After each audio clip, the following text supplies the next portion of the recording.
जंगली शेरों ने मिलकर एक गधे का शिकार किया, लेकिन उनमें से एक शेर ने कहा, इसे मारो मत, मेरे पास इसको लेकर एक बेहतरीन योजना है। उस योजना के तहत शेरों ने गधे को अपने साथ रखा, उसकी देखभाल करके उसका विश्वास जीत लिया।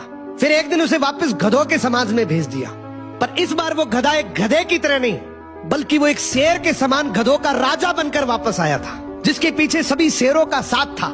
इसलिए बाकी सारे गधे इससे डरने लगे और उसके खिलाफ बोलने से कतराने लगे। अब शेर जब जब उस गधों के झुंड को देखने आते, ये गधा अपने ही समुदाय के गधे को शेरों को खाने के लिए दे देता। ये गधा गधों के बीच तो एक शेर जितना ताकतवर बन गया था, लेकिन शेरों के बीच वो अब भी एक गधा ही था।